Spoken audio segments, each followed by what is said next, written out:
नमस्ते, अभिवादन आपका इनोसेंट इन्वेस्टर के इस नए वीडियो में आपके लिए डिस्क्लेमर। उसके बाद बात करेंगे बाजार की। बाजार में आज क्या क्या हुआ डिस्कशन करेंगे। आज जो बाजार का सेशन रहा है ना भाई साहब, हाईली वोलाटाइल सेशन। ऐसा सेशन मतलब बहुत रेयर अपॉर्चुनिटीज़ में आप देखते होगे बाजार इतना भयंकर मोमेंटम करती है। 14,700 के ऊपर क्लोजिंग मिली है, ठीक ठाक क्लोजिंग है। कल से तो काफ़ी बेटर हम इस क्लोजिंग को कह सकते हैं। अगर आप देखोगे हम आज पॉजिटिव क्लोजिंग दिए हैं क्लोज टू 40 पॉइंट्स का, टू बी प्रिसाइज 14,717 रुपये 80 पैसे पे हमारी प्रोविजनल क्लोजिंग आई है। ठीक, हम 5 मिनट की कैंडल आपको दिखाना चाहेंगे और ज़रूरी इसलिए है कि आप बाजार के आज वोलाटाइल मोमेंटम को समझिए। ठीक है, यहाँ से यहाँ तक का मोमेंटम अगर आप देखोगे, ये लेवल था 14,775 और जो लो बना वो 14,650 का बना। ठीक, आप देख रहे हो 125 पॉइंट की गिरावट खुलने के 1 घंटे के अंदर अंदर, आधे घंटे के अंदर अंदर, राइट, आधे घंटे के अंदर अंदर 125-30 पॉइंट की गिरावट आ गई। फिर यहाँ से 200 पॉइंट, मतलब यहाँ पर आप नोट रखिएगा 125 पॉइंट की गिरावट आती है हमारे सामने। उसके बाद क्या होता है, उसके बाद हमको मिलता है 200 पॉइंट का पॉजिटिव मोमेंटम, राइट।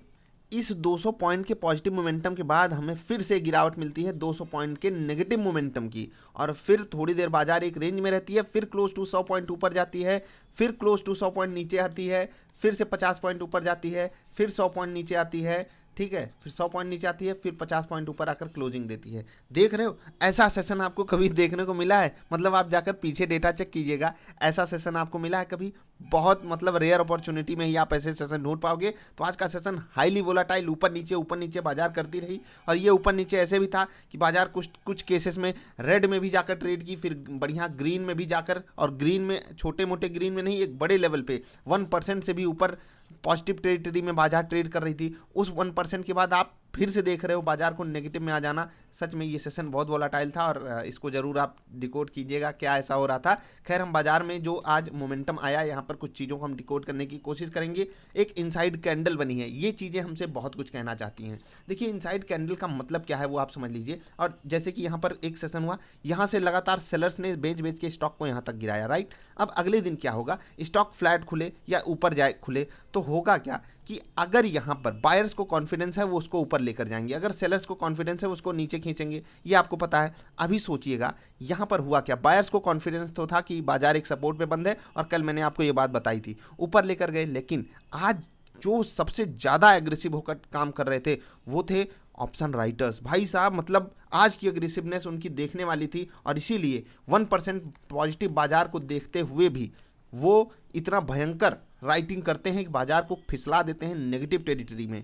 उनको सपोर्ट मिल रहा था ग्लोबल मार्केट का, क्योंकि वहाँ पर कुछ ऐसा खास हो नहीं रहा था पॉजिटिव साइड की बाजार हमारी इतनी ऊपर चली जाए, जबकि हम गिरे ज़्यादा हैं अन्य के मुकाबले। लेकिन फिर भी अब समझिए बात को कि जब यहाँ पर सेलर्स एक्टिव होंगे बाजार को नीचे लाएंगे, बायर्स एक्टिव होंगे बाजार को ऊपर लेकर जाएंगे। जब एक बड़ी सी नेगेटिव कैंडल बन जाती है ना, तो जो कमज़ोर बायर्स होते हैं वो बाजार से बाहर हो जाते हैं। अब जो फ्रेश बायर्स आना चाहते हैं, यानी कि जो मजबूत बाइंग करेंगे यहाँ पर आकर, उनको चाहिए होता है एक कारण। वो ग्लोबल मार्केट्स को देखेंगे, वो ऑप्शन डेटा को देखेंगे, और इस कारण जो यहाँ पर एक बाउंस बैक आता है ना, वो उसको हम डेड कैट बाउंस कह सकते हैं। मतलब एक अगर बड़ी सी गिरावट आई तो ये जो उछाल आता है इसको हम डेड कैट बाउंस कहते हैं।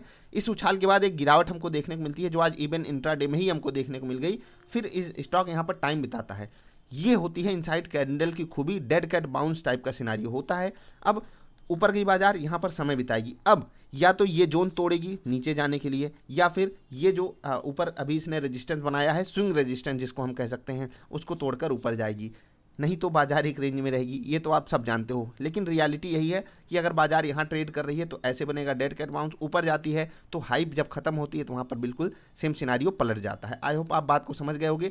तो इनसाइड कैंडल हमसे जो बात यहाँ पर कहना चाहती है कि लोअर लेवल्स पे बना है, इसका मतलब क्या है, बाजार जो है वो नीचे तोड़ने के लिए तैयार खड़ी है। अगर ये यहाँ पर बड़े सपोर्ट ना अवेलेबल होते, हम आपसे ये भी कहते कि आप अपनी फ्यूचर की शॉर्ट पोजीशन अभी भी बनाकर रखिए, क्योंकि यहाँ पर हमको एक नेगेटिव पैटर्न मिला हुआ है। खैर, अभी आगे बढ़ते हैं। अगर आप ग्लोबल मार्केट्स को देखोगे, कुछ ऐसा बहुत बुरा नहीं हो गया है कि हम ऊपर से 1% फिसल जाएं, क्योंकि हम कल गिरे ज़्यादा थे, आज हम भागने की कोशिश भी कर रहे थे, और इसी कारण ऑप्शन राइटर्स एक्टिव हो जाते हैं। हम कुछ स्टॉक्स का डिस्कशन करेंगे, कल बाजार कहाँ खुलेगी, कैसा मोमेंटम होगा, उसको हम आपको डिकोड करने की पूरी कोशिश करेंगे। तो चलिए उस पर चलते हैं। आज जैसे कि बाजार पॉजिटिव खुली थी, आपको कल की वीडियो में अच्छे से एक्सप्लेन भी किया गया था कि बाजार आज वोलाटाइल हो सकती है, जाकर देखिएगा। खैर, कुछ स्टॉक्स का डिस्कशन बहुत ज़रूरी है। टाटा स्टील और टाटा मोटर्स, ये दोनों धूम मचा कर रखे हुए हैं। मतलब आज के सेशन में टाटा स्टील और टाटा मोटर्स जो नहीं ट्रेड किया वो समझिए बहुत कुछ मिस किया। हमने पर्सनली टाटा मोटर्स में ट्रेड किया, ये तो हमारी रडार पे कल ही आ गया था। तो दोनों ही स्टॉक्स में बढ़िया पॉजिटिव मोमेंटम आया, दोनों ही स्टॉक्स ने निफ्टी को बहुत ज़्यादा बहुत तगड़ा सपोर्ट दिया। तो इन स्टॉक्स को हमारी तरफ से थम्स अप, बाजार को ऊपर पहुंचाने में इनका पूरा योगदान था। ओएनजीसी भी बाजार को बखूबी सपोर्ट देने की कोशिश कर रहा था, हायर लेवल्स पे ट्रेड कर रहा है, तो बढ़िया यहाँ पर भी हमको मोमेंटम दिखाई दिया। ये स्टॉक तो बहुत तगड़ा गैप अप भी आज किया था, बढ़िया मोमेंटम है ओएनजीसी में। उसके बाद मेटल सेक्टर की बात करें तो आप देख लेंगे तो हिंडाल्को हो गया, वेदांत हो गया, ये सब बढ़िया टेरिटरी में ट्रेड कर रहे थे। और हिंडाल्को ने जो अपनी डिविडेंड पॉलिसी में चेंजेस वगैरह किए हैं, डेट वगैरह को लेकर जो मैनेजमेंट का मतलब रुझान है वो चेंज हो रहा है, तो ये एक पॉजिटिव साइन है। और वैसे भी अगर आप देख रहे हो 220 से 320 ये स्टॉक पलक झपकाते हुए आया है। फरवरी महीना हिंडाल्को के लिए चमत्कारी टाइप का रहा है। ऐसी फरवरी मैंने हिंडाल्को के लिए शायद भविष्य में पास्ट में मैंने शायद कभी नहीं देखी। मतलब एक महीना हिंडाल्को के लिए इतना बेहतरीन होगा ये कई बार देखा गया है, लेकिन फरवरी ये कमाल है। खैर, एक महीने में ऐसा भी मोमेंटम आ जाए बहुत बड़ा होता है। और सच में ये होता है ना कि जो 40-50% का मोमेंटम होता है ये कैच कर लेना एक अपने में बहुत बड़ी बात होती है। अब अगले स्टॉक पे चलते हैं, हिंडाल्को की बात आगे बढ़ाएंगे। यूपीएल यहाँ पर भी एक नीचे के लेवल से मतलब कमाल का मोमेंटम आया है, 520 से सीधे 570। ये स्टॉक बहुत भयंकर चला है, आज लोअर लेवल से यहाँ पर दबाकर खरीदारी हुई है। वॉल्यूम भी बढ़ा हुआ है, अगर आप देखोगे वॉल्यूम पिछले 15 दिन से ज़्यादा हुआ है आज, तो बढ़िया मोमेंटम यूपीएल में भी हमको देखने को मिला। अब कुछ स्टॉक्स जहाँ पर नेगेटिव मोमेंटम लगातार जारी है, और वो होता है ना कि जब कोई स्टॉक कोई बड़ा लेवल तोड़ता है तो ऐसे ही वहाँ पर मोमेंटम आता है। आज जो मारुति के लिए एक बड़ा लेवल था वो था 7200 का लेवल, कल, और कल मारुति ने 7200 के बड़े लेवल को तोड़कर एक मतलब बड़ी गिरावट की शंका बहुत से ट्रेडर्स के मन में डाली थी, वही चीज़ जारी रही। आज एक बार के लिए आप कह सकते हो मारुति जो है वो 7000 पे साइकोलॉजिकल सपोर्ट पे खड़ा है। ओवरऑल सिनारियो में मारुति के लिए सेंटीमेंट उस हिसाब से पॉजिटिव नहीं बन पा रहे हैं, क्योंकि जब इनके राइवल्स टाटा मोटर्स वगैरह मजबूत होंगे तो ऑफकोर्स सी बात है मारुति को एक डेंट देखने को मिलेगा। और वही चीज़ हमको देखने को मिल रही है यहाँ पर कि जब से टाटा मोटर्स में रैली तगड़ी बनी है, मारुति मतलब होता है ना कि साथ वाली कंपनियों को तो भागना चाहिए, लेकिन यहाँ पर कंपटीशन वाली बात आ जाती है, इस कारण मारुति गिर रही है। अभी यहाँ पर सपोर्ट अवेलेबल है, जिनके पास स्विंगर पैटर्न है, अगर आपका पोर्टफोलियो साइज बड़ा है तो आप एक बार मारुति को जरूर कंसीडर कीजिएगा स्विंग ट्रेड के लिए। और जिनके पास पोर्टफोलियो पैटर्न है वो भी थोड़ा सा समझने की कोशिश करेंगे। कोटक महिंद्रा बैंक और HDFC बैंक आज ये बाजार को नीचे खिसकाने में बहुत बड़ी भूमिका अपना रहे थे। मतलब जैसे कि कल पूरी बाजार एक तरफ गिर रही थी, ये दोनों बैंक पूरी बाजार को संभालने की कोशिश कर रहे थे। आज यही दोनों बैंक बाजार के साथ नहीं खड़े थे। जब पूरी दुनिया साथ है तो ये दोनों बेवफा हो गए, बस वही हाल है। लेकिन आज जो कोटक महिंद्रा बैंक में गिरावट आई है ये मतलब अच्छे संकेत नहीं दे रही है। 1950 से सीधे 1870 स्टॉक खिसका देना, इवन क्लोज टू 100 रुपये की गिरावट है, ये 100 रुपये की गिरावट है। और ये गिरावट सच में एक बड़े लेवल की गिरावट है। अगर आप देखोगे कोटक महिंद्रा बैंक एक समय पॉजिटिव टेरिटरी में ट्रेड कर रहा था और उसके बाद भयंकर गिरावट आई है 4% की। यहाँ पर रिटेल इन्वेस्टर फंसा है क्योंकि कुछ बड़ा वॉल्यूम हमको देखने को नहीं मिला है लोअर लेवल्स पे। अगर आप देखोगे जिस हिसाब से यहाँ सिनारियो बन रहा है, सपोर्ट जहाँ पर अवेलेबल है वो आपको खुद से पता है, 1800 से 1850 का लेवल, यानी कि अब ये बाइंग जोन में आ रहा है। कम से कम एक्यूमुलेशन और डिस्ट्रीब्यूशन जोन जो होती है वहाँ पर ये अपनी एक्यूमुलेशन जोन पे इस वक्त आ रहा है। तो महंगे स्टॉक्स महंगे ही रहते हैं, यहाँ पर आप एक बार के लिए बाइंग कंसीडर कर सकते हो। बट आपको क्या चीज़ ध्यान में रखनी है कि बाजार जो है वो जैसे कि रिवर्सल बनाते ही चले, लोअर लेवल्स पे वो डेड कैट बाउंस खत्म ना हो जाए, फिर से लोअर लोज अगर बाजार बनाएगी तो हो सकता है कोटक महिंद्रा बैंक भी अपने क्रूशियल सपोर्ट को तोड़े, फिर वही 1650 से 1700 के आसपास जाकर सपोर्ट लेगा। तो स्टॉक अच्छा है तो इसको आप एडिशन के लिए रख सकते हो। इंट्राडे ट्रेडिंग के लिए आपका स्टॉप लॉस 1850 के नीचे ही होना चाहिए, अगर आप फ्यूचर वगैरह में पोजीशन रखे हो, इंट्राडे नहीं स्विंग ट्रेड के लिए, राइट।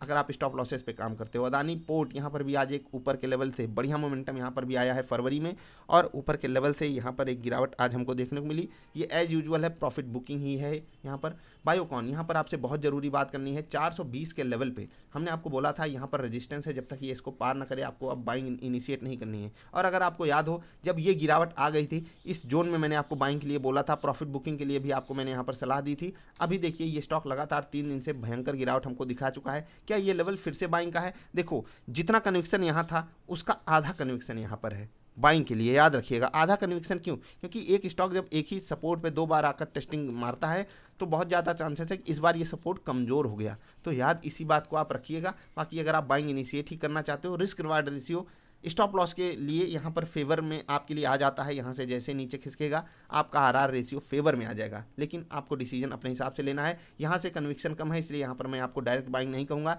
यहाँ पर मैंने आपको डायरेक्टली बाइंग के लिए बोला था। तो कुछ यही स्टॉक्स थे जिनका डिस्कशन आज करना जरूरी था। निफ्टी यहाँ का मोमेंटम आज सच में बहुत होता है ना कि जो ट्रेडर्स रहे होंगे, जो ऑप्शन राइटर्स रहे होंगे, उनकी आज चांदी थी। हाईली वोलाटाइल डे था आज, बहुत से लोगों के स्टॉप लॉसेस गए होंगे आज। तो आपके लिए ये सीखने का दिन था। अगर आप इंट्राडे ट्रेड करते हो, स्विंग ट्रेडिंग वालों के लिए बहुत बेहतरीन अपॉर्चुनिटीज़ आज मिली। मतलब खासकर अगर आप रिलायंस देखोगे भाई साहब, एक समय 2% ऊपर, एक समय वापस फ्लैट आ जाता है, और ये मोमेंटम लगातार जारी था कई सारे स्टॉक्स में। तो आज बढ़िया मौके मिले थे ट्रेडर्स के लिए। मिलेंगे फिर से। अगर आपको कोई सवाल सुझाव हो आपका तो नीचे आप कमेंट करके बता सकते हो। हम मिलेंगे फिर से किसी अच्छी वाली वीडियोज़ में। तब तक के लिए नमस्कार।